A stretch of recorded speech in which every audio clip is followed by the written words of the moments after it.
China is now comfortably Australia's largest trading partner, and that trade is only going to get bigger in the years to come.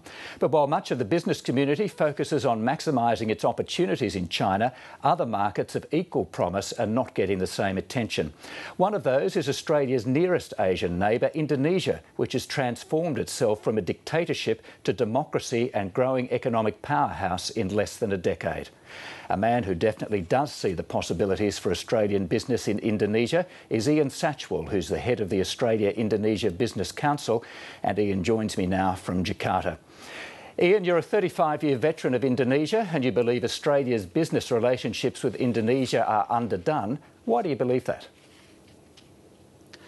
I think that we had the Asian crisis and a near meltdown of the Indonesian economy back in 1997 and 98. Subsequently, the rise of China caused a lot of Australian businesses to focus on China, and pretty well literally and mentally, Australian business people have flown over Indonesia on their way to China. But I'm pleased to say there is growing recognition of the extraordinary transformation and growth of the Indonesian economy.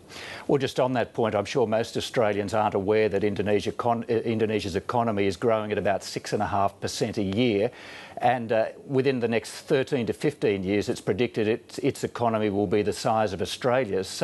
So what opportunities is Australian business missing out on in Indonesia at the moment?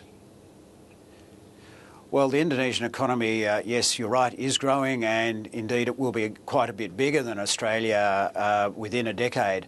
The Indonesian market of 240 million people heading for 250 million, rapidly becoming wealthier, a lot of people moving into the middle class, is a fantastic consumer market. So at that level, a lot of people are looking for increasingly expensive goods, from foodstuffs through to higher value manufactured goods, services in particular, sophisticated financial services. And Australia is good at all of those things, and so there are a lot of opportunities for Australian business.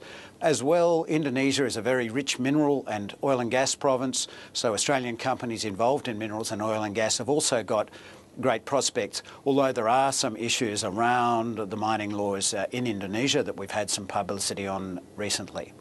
Is there a perception in Indonesia that Australia treats Indonesia as almost a second-class citizen? And I'm thinking now of last year's public row over the conditions in some Indonesian abattoirs, which prompted the Gillard government to ban Australian beef exports to Indonesia. Look, the relationship between Australia and Indonesia at the government-to-government level is very, very good. And while Indonesia has been somewhat irritated in the way in which Australia has made decisions that have affected, amongst other things, the price of foodstuffs here with the cattle export ban, overall the relationship remains very good. And surprisingly, Indonesian people, well, maybe not so surprising, the Indonesian people have very warm feelings towards Australia. Australia's in the top 4 countries in the minds of Indonesian people as being trustworthy, reliable, having technology and systems that Indonesia can use.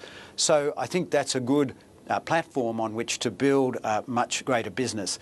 The relationship which remains underdone, and quite grossly so, is the business-to-business relationship. And I'm in Jakarta with a delegation of ministers and business people to start to build a much better business-to-business dialogue that we hope will result in a much stronger economic relationship in the future. And 2 of those ministers are the Trade Minister and the Agriculture Minister, but would it have helped our cause if one of those ministers had gone to Jakarta when this row over the abattoirs broke out last year? Well, I think there were some attempts to talk with Jakarta, and indeed there have been a number of meetings with not only government officials, state ministers, and Senator Joe Ludwig, the Agriculture Minister, has had deep discussions with the Indonesians, both in Canberra and in Jakarta.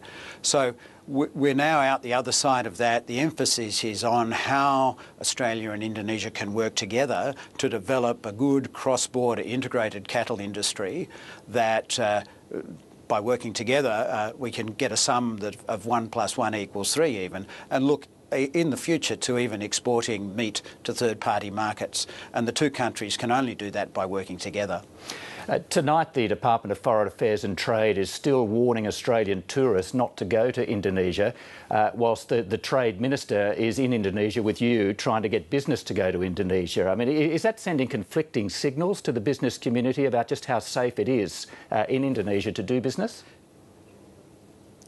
I think on your first point, Australian tourists are cheerily noting the travel advisory and then if not ignoring it, risk managing. This year, nearly 1 million Australians are expected to visit Indonesia, mostly in Bali, making Australia the third largest source of tourists for Indonesia. In terms of business, though, the travel advisory is somewhat more problematic because business has a duty of care to its employees and its contractors, and it also has to take out insurance. And the travel advisory, in the way it's currently structured, is something of a blunt instrument that doesn't, to the mind of the Australia Indonesia Business Council and many of our members, properly nuance the real risks that need to be managed when coming to Indonesia. And quite frankly, the biggest risk is probably getting caught up in the traffic and hit by the proverbial bus rather than some terrorism incident. So it would be better, it would be more preferable if travel advisories were more nuanced to enable companies to risk manage more thoroughly. Well, maybe you could take that up with the Trade Minister while you've got him with you. Ian Satchwell, thank you very much for your time tonight. Thank you, Andrew.